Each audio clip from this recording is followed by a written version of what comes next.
Congresswoman Lee, I want to pick up on something that Congresswoman Barragán mentioned before about how Democrats need to listen and meet people where they are. One of my concerns in seeing the results of the election as a result of the campaign that was run, a campaign that was openly white nationalist, openly racist, misogynistic, xenophobic, transphobic. There was a lot of hate in this campaign.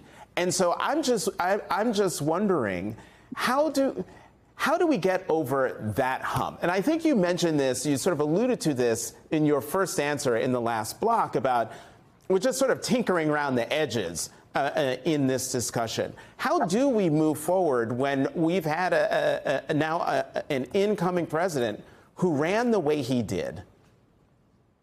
Well, I agree with Congresswoman Barragán and what she said. We have to talk to voters and really understand what was it that allowed them, in a democracy, of course, we vote for who we want to vote for based on the reasons we believe one candidate is preferred over another. What we need to do as Democrats is listen to people and understand what is on their mind and what is affecting their lives.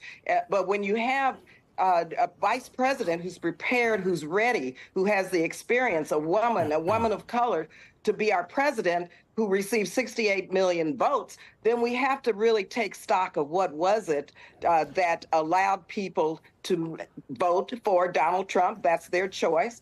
But in fact, we have to know the reasons why. And I'm not sure we really know yet. And that's about listening and going around the country trying to understand that. Well, Congresswoman, you know, I get the listening, but as you well know, there are black women posting online that they're fed up with saving democracy. I'm just wondering your response. And actually, let me put up this. I think it's something that was either on X or on Threads. This is from Ebony J. Hilton, MD. Do we have that? Yes, here it is. It's so funny that so many black women collectively came with the same message immediately after the results. Listen closely. We are done. We're now taking care of ourselves for the next 4 years. Read that again to make sure you understand. 4 complete years. Y'all be good out there. What's your response to that? Listen, I feel the anger, the pain also, believe you me. The 5 stages of grief have gotten to many of us. The trauma has settled in. But for me personally, I'm on this battlefield, and I'm going to stay on it because too much is at stake. Our children, our grandchildren. And I think black women really are feeling this because we have tried and tried and tried over and over and over again, and still you see what took place. So I ain't no way tired, as we say, and we're going to keep at it. But I understand when people want to, especially black women, look inward, try to figure out what next and how to do this next, because this was not right. And we have to understand what took place that allowed this vice president, a woman of color, to be defeated in a campaign that was 3 months long that, other voters decided they wanted a Donald Trump. You know, Congressman Pocan, one of the results of the election night is, and I want to put this headline up from the Washington Post: LGBTQ plus crisis hotlines report spike in calls after Trump victory.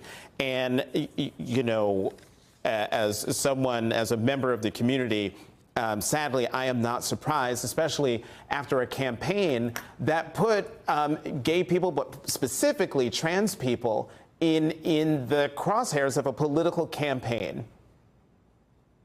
No question. I've had so many people say they're afraid their marriage could be revoked. Stigmatizing trans kids certainly was popular during the campaign, but you didn't see it on the chart what moved voters. This is just part of the meanness of the Republican Party. Look, we're going to defend everyone, including the LGBTQI plus community, moving forward, because that's what we have to do. We have to be the party of FDR and defend the middle class and defend people as strong as we can, because in 2025, a tax bill will come up in Congress.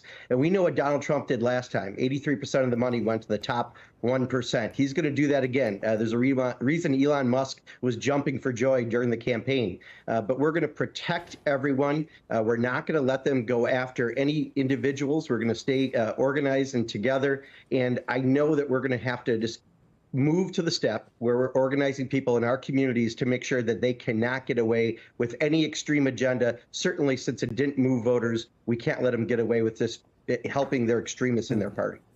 Well, speaking of extremism, Congresswoman Barragán, one of my big concerns is the #1 promise that Donald Trump made on the campaign trail and still making noises about following through on it, and that is mass deportations. Listen to what Vivek Ramaswamy said today on ABC.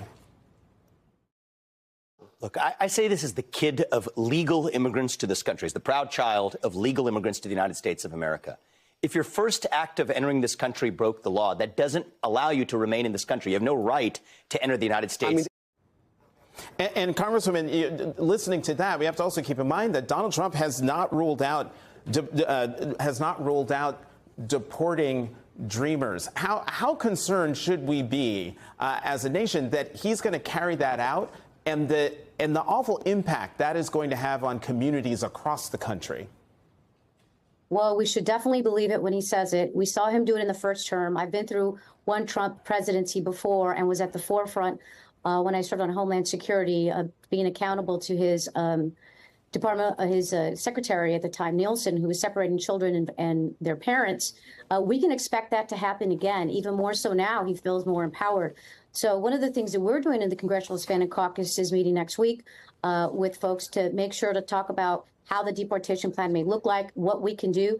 But it's going to really take this unity of all of us to work together to combat any of the extreme agenda that he has, including mass deportations. So we're looking forward to having all the caucuses stand together, which is why I'm glad my colleagues are on with us today, because it's going to take not just the Tri-Caucus and the Quad-Caucus, but everybody in the Democratic Caucus to hold this president accountable, to hold anything that he does accountable. But there is a lot of fear and concern right now in Latino communities. And let me just say, Latino communities are not a monolithic group, right? If you take a look at the data on which Latino groups, Mexican Americans in Los Angeles are different than Mexican Americans in South Texas, maybe along the southern border. So there is that, however, fear amongst the entire community about whether they're going to be the subject of raids, deportation, family separation, and that is all very real. So we're going to try to get ahead of it to see how we can make sure we're unified to combat this. And we also saw, by the way, the private detention groups, their stocks plummeted right after this election. Why? Because these are the folks Donald Trump is going to rely upon to also, put people in cages, detain people. And let me tell you one other thing, Jonathan, I saw. During the first Trump presidency, I went to the southern border and I saw an American citizen child being held there with a U.S. passport. I had to go to the official and say, what are we doing? We can't hold American citizens. This is not what this country is. I expect we're going to see more of that, and people are concerned. We're going to do all we can to protect them. And get back in. This is a great group. I am very thankful that you came on the Sunday show. We're going to have to do this again. Congresswoman Nanette Barragán, Congresswoman Barbara Lee, Congressman Mark Pocan, thank you all very